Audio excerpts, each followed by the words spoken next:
12.5 billion miles from Earth, past the edge of the sun's own magnetic bubble, a 49-year-old spacecraft the size of a small car is still listening to the dark. It has no camera pointed anywhere useful anymore. Most of its instruments have been switched off to save power, but one of them is still awake. And what it has been picking up lately is not silence. It's a sound. Not a voice, not a beacon, not anything designed to be heard at all. But when engineers converted the raw data into audio, what came back was an eerie, rising hum drifting up out of the space between the stars. And the more they listened, the stranger the story it was telling became. That spacecraft is Voyager 2, and the instrument responsible is its plasma wave subsystem, a device built not to record sound, but to measure oscillations in the electrically charged particles, the plasma, that fill even the emptiest-looking regions of space. Space is not a vacuum in the way most people picture it. It's threaded with thin clouds of ionized gas, and those clouds vibrate. The plasma wave subsystem picks up those vibrations as an electrical signal, and because that signal happens to fall within the range of frequencies the human ear can process, scientists can run it through a speaker and simply listen.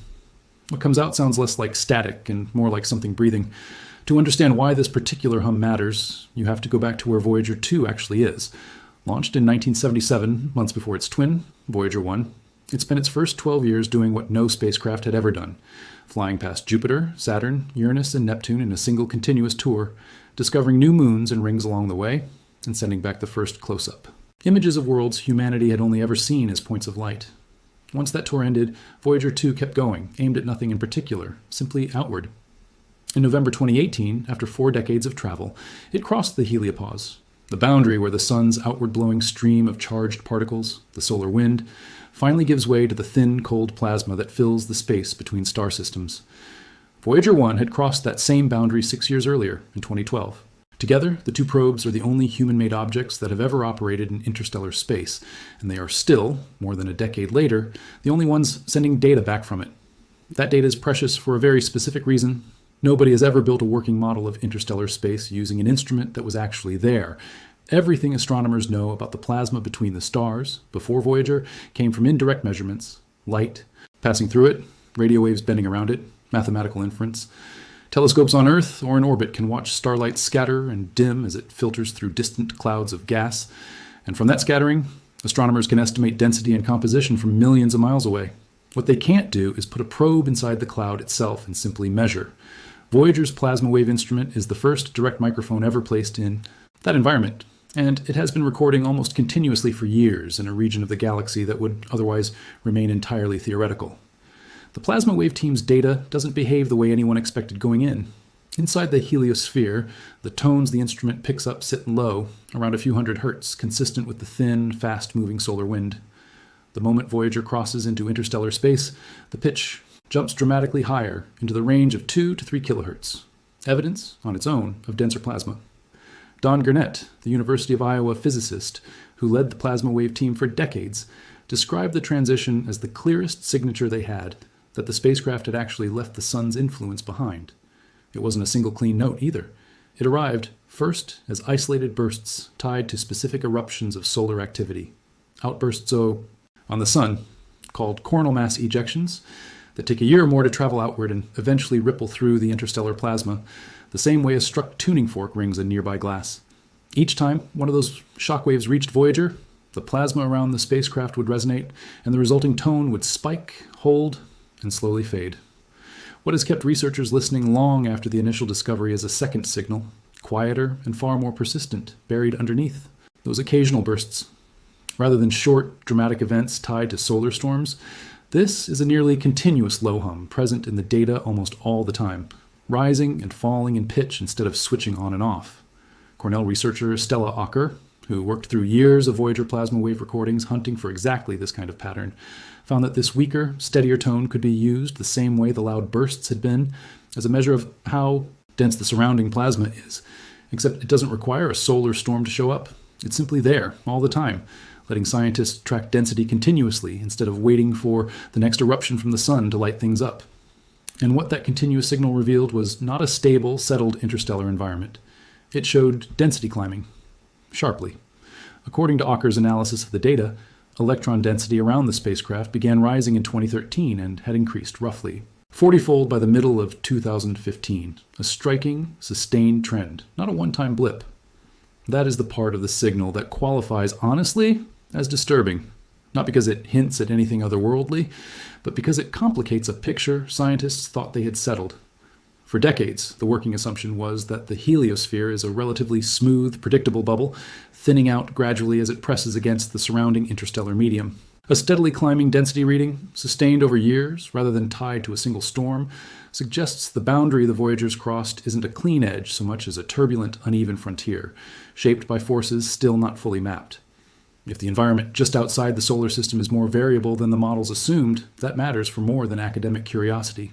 It changes how researchers think about how far the sun's protective bubble reaches, how it flexes over time, and how much shielding it actually provides against the higher energy cosmic radiation drifting in from the rest of the galaxy. Radiation that any future crewed mission leaving the solar system would eventually have to fly straight through. It's worth pausing here on what the data does not show, because a discovery like this attracts more sensational retellings than the science itself supports. The plasma wave instrument has not detected an artificial transmission, a directed signal, or anything suggesting a source other than natural plasma physics. Several lower quality outlets picked up on the rising density story and dressed it up with language about distortion patterns, and a fragile heliosphere on the verge of some kind of collapse. Claims that go well beyond what NASA, the University of Iowa team, or Ocker's published analysis actually state. What the credible research says is narrower and, honestly, still remarkable on its own. The space just outside our solar system is denser and more dynamic than earlier models predicted, and Voyager's instruments are the only ones currently capable of measuring it directly. While that scientific mystery has been unfolding quietly in the data, Voyager 2 has had its own brush with real disaster, one that had nothing to do with plasma and everything to do with a single wrong command. In the summer of 2023, a routine set of instructions sent to the spacecraft accidentally tilted its antenna 2 degrees away from Earth. At a distance of more than 12 billion miles, 2 degrees is enough to lose the link entirely. For more than a week, NASA's Deep Space Network heard nothing. Voyager 2 was still flying, still functioning, but for all practical purposes, it had gone silent, and there was no way to know for certain why or whether it would ever reorient itself back toward home. Mission engineers described the closest thing available as a Hail Mary, a maximum power transmission from the Deep Space Network's dish in Canberra, Australia, aimed at the spacecraft's last known position, carrying a single instruction: turn the antenna back, with a one-ways. Travel time of more than 18 hours each way, the team had no choice but to send the command and wait roughly a day and a half to find out whether it had worked. It did. In early August 2023, the Deep Space Network picked up a faint carrier signal, then full telemetry, confirming Voyager 2 had righted itself and was operating normally. NASA now runs a scheduled reset of the spacecraft's orientation several times a year specifically, so a repeat of that mistake corrects itself automatically, without needing a fragile long-shot command across billions of miles. Voyager 2's brief silence in 2023 wasn't the first time engineers had to talk the spacecraft through trouble at an almost unimaginable distance, and it likely won't be the last. Every command sent to either probe now has to be triple-checked before transmission, because there's no room for a second attempt if something goes wrong in the moment. A mistake corrected in seconds on a spacecraft orbiting Earth becomes, at Voyager's distance, a multi-day waiting game with no guarantee of a second chance. That is part of what made the 2023 incident so tense inside the Jet Propulsion Laboratory's control room. Not the complexity of the fix, which turned out to be a single reorientation command, but the sheer amount of nothing the team had to sit through before finding out whether it had worked. Power, not plasma, is now the real long-term threat to Voyager 2's survival.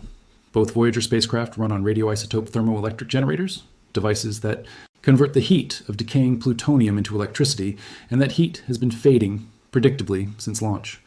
By 2024, the shrinking power budget had already forced engineers to switch off 2 of each spacecraft's 10 original science instruments.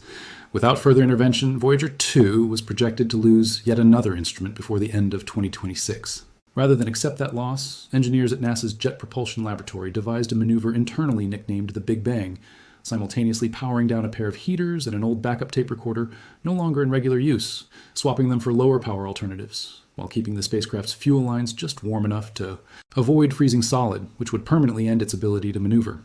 The procedure carried real risk. Deeply integrated systems that have run continuously for decades don't always restart cleanly once switched off, and there was no way to rehearse the maneuver first. It worked. The freed-up power is expected to keep Voyager 2's 3 remaining instruments, including the plasma wave subsystem, still recording that steady interstellar hum, running for at least another year, possibly more. Engineers are preparing to attempt the same procedure on Voyager 1 in the months ahead. Both spacecraft are now creeping toward a milestone that has nothing to do with power or plasma and everything to do with plane distance. In November 2026, Voyager 1 will become the first human-made object to reach one light day from Earth, a distance so vast that a radio command sent on a Monday morning won't get a reply until Wednesday. Voyager project manager Susie Dodd has described the practical reality of that gap in stark terms. Say good morning to the spacecraft at 8 a.m. Monday, and its answer arrives at 8 a.m. Wednesday. Voyager 2, trailing slightly behind on a different trajectory, currently sits at roughly 19.5 light hours out, and is closing on the same threshold. Communication with either spacecraft has already stopped resembling anything like a conversation. It's closer to writing a letter to someone on the other side of an ocean, in an era before airmail, and hoping the reply still finds you when it finally comes.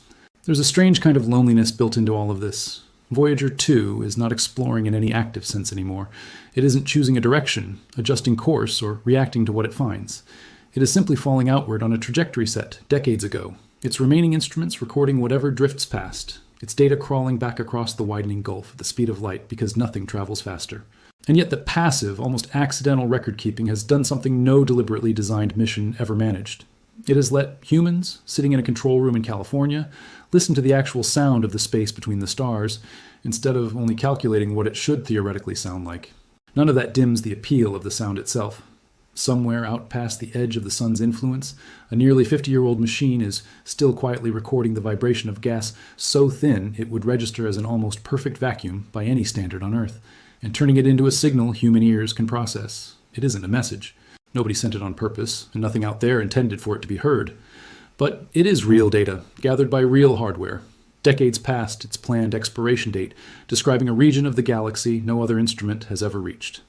The unsettling part was never that something might be reaching out to us. It's that the quiet hum of ordinary physics recorded this far from home turned out to have more turbulence hiding inside it than anyone expected, and Voyager 2, alone out there, is still the only thing listening closely enough to notice. If you had to guess what Voyager 2 picks up next, out past the edge of everything we've mapped, say so in the comments.